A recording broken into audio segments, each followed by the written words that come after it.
Assalamualaikum Bu Bre. Waalaikumsalam. Di sini Bu, bolehkah saya meminta waktu Ibu sebentar? Bisa. Yang ingin saya tanyakan Ibu, yang pertama, selama ini bagaimana Ibu dapat mengidentifikasi kasus-kasus atau permasalahan yang merupakan dilema etika atau rujukan moral? Iya. Akhir minggu ini itu ada sedikit problema etika yang ada di SD 1 Indrapura. Itu kemarin saya mendapatkan laporan dari guru kelas 1. Saya pun juga kaget kok kelas 1-an seperti itu. Laporan dari guru kelas 1, ternyata ada salah satu murid itu yang agak sedikit agresif atau aktif ya. Itu suka nakali sama temannya sendiri. Selanjutnya, bagaimana selama ini Ibu menjalankan pengambilan keputusan di sekolah, terutama untuk kasus-kasus di mana ada dua kepentingan yang sama-sama benar atau sama-sama mengandung nilai kebajikan? Setelah saya mendapatkan laporan tersebut dari guru kelas 1, kemudian saya mencari informasi. Ya, mencari informasi baik dari anak yang agresif tersebut, kemudian juga dari anak yang dinakali tersebut. Satu tidak merasa nakali dan yang satu memang saya dinakali. Nah, untuk mencari info ke orang tuanya. Selanjutnya Ibu, langkah-langkah atau prosedur seperti apa yang biasa Ibu lakukan selama ini? Untuk sementara jadi untuk sementara yang nakali tersebut, anak tersebut pembelajarannya saya taruh di kantor. Untuk sementara memang saya pisah biar tetap berjalan dengan lancar, dan itu pun saya sudah koordinasi sama kedua orang tuanya. Pisahkan, ternyata hari ketiganya mereka kepengen bersama-sama belajar dalam satu kelas lagi, dan akhirnya mereka saling memaafkan dan kemudian sudah akur. Selanjutnya Ibu, hal-hal apa saja yang selama ini Ibu anggap efektif dalam pengambilan keputusan pada kasus-kasus dilema etika? Kita sebagai orang tua di sini ya harus, terutama pada yang kelas 1, 2, dan 3 itu kan memang masih butuh perhatian yang khusus. Perhatian yang sementara guru kelas 1 khususnya yang tadi ada sedikit problema itu tadi, saya suruh untuk memantau sampai pulang sekolahnya. Oh, begitu ya Bu. Terus Bu, kemudian hal-hal apa saja yang selama ini menurut Ibu itu menjadi tantangan dalam pengambilan keputusannya?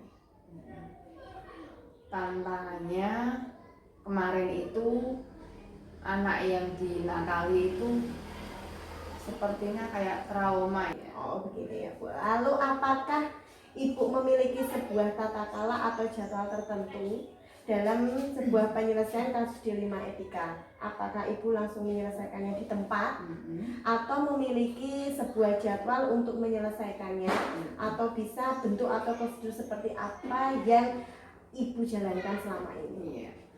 Untuk sementara ini memang saya belum mempunyai jadwal, dan saya langsung menyelesaikannya pada saat-saat itu juga. Saya mengerti. Selanjutnya nggih, adakah seseorang atau faktor-faktor apa yang selama ini mempermudah atau membantu Ibu dalam pengambilan keputusan terkait kasus-kasus yang ada di sekolah SDN 1 Indrapura ini?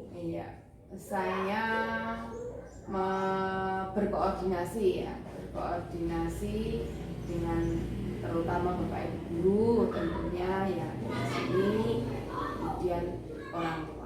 Yang telah Ibu sampaikan tadi nggih, berarti dimulai dari ada kasus dilema, terus tadi ada juga pengambilan keputusan yang Ibu lakukan, terus ada juga langkah-langkahnya, ada juga langkah yang efektif dari apa yang sudah Ibu lakukan, terus ada juga tantangan, terus ada juga nanti Ibu akan membuat sebuah jadwal ketika ada kasus-kasus kembali nih. Ya. Berarti pembelajaran apa yang dapat Ibu petik atau hal menarik apa terkait pengalaman Ibu sebagai kepala sekolah dalam pengambilan keputusan kasus-kasus dilema etika?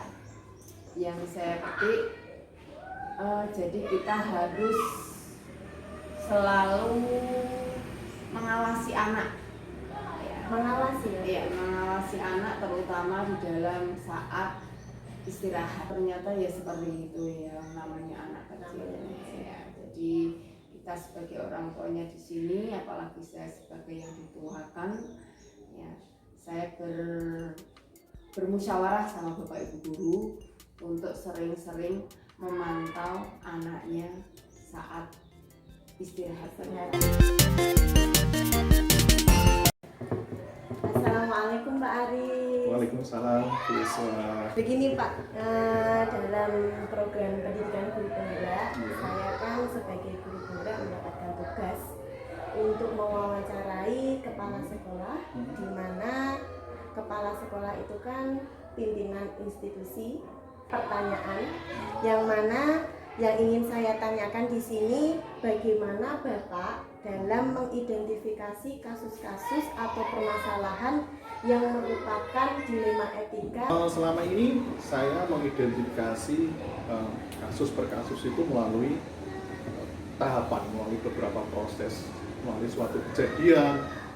Misalnya kalau di sekolah itu terkait kedisiplinan, misalkan seperti itu.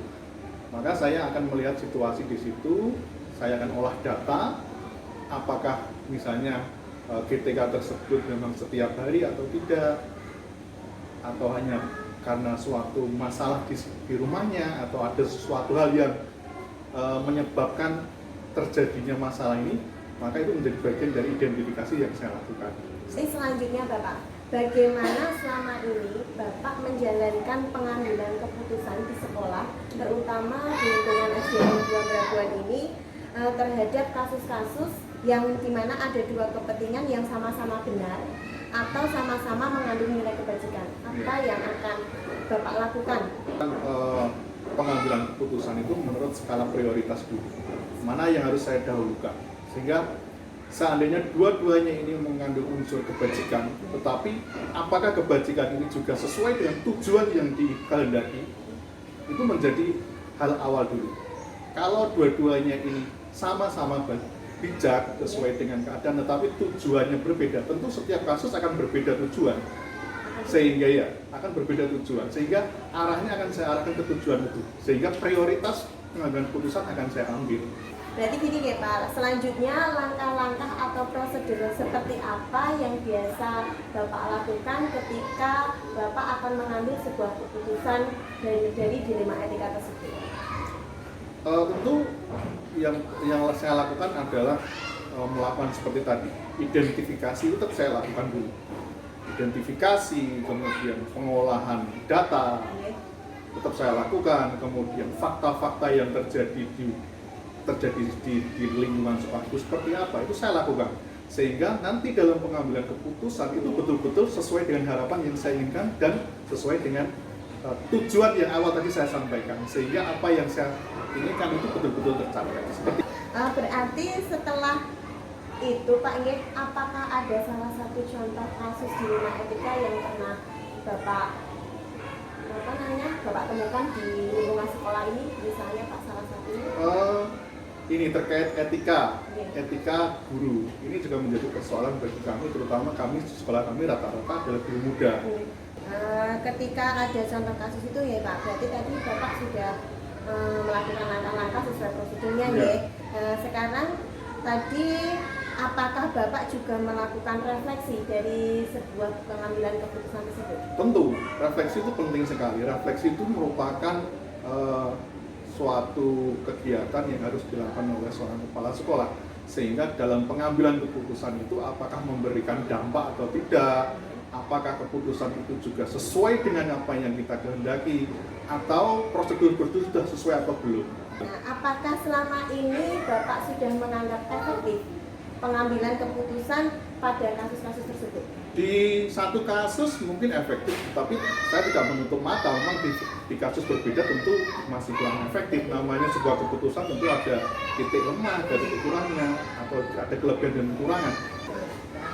Kemudian Pak, hal-hal apa saja yang selama ini merupakan tantangan Bapak dalam pengambilan keputusan pada kasus-kasus dilema etika tersebut? Iya, tantangannya tentu ini berkaitan dengan sisi manusiawi kita sebagai seorang kepala sekolah.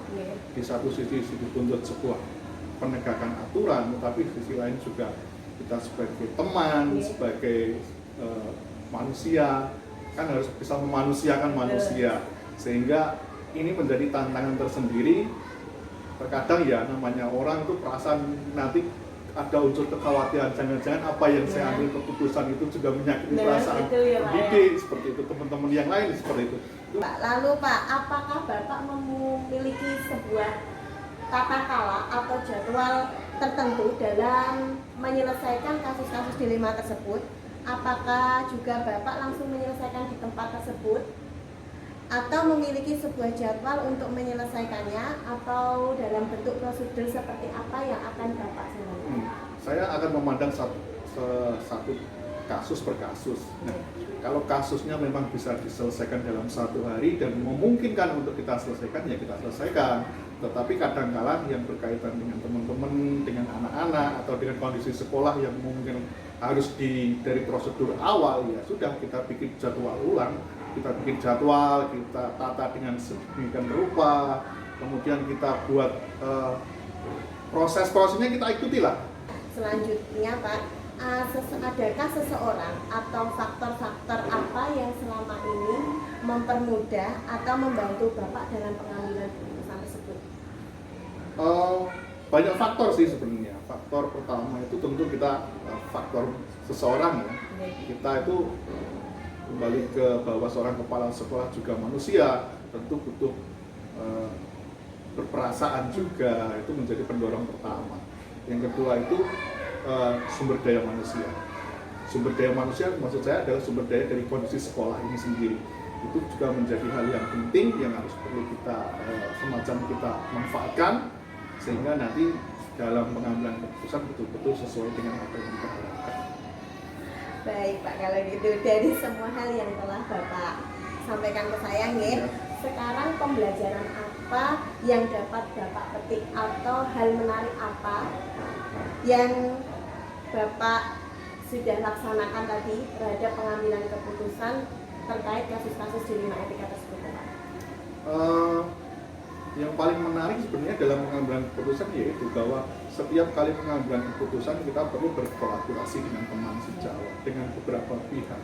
Jangan karena merasa sebagai seorang kepala sekolah memiliki hak penuh atas sebuah keputusan, kemudian kita main ambil keputusan tanpa pemikiran dulu, hanya mengandalkan emosi sesaat. Tidak seperti itu, karena ini adalah lembaga, tentu butuh kolaborasi dengan berbagai pihak. Itu yang menurut saya lebih menarik.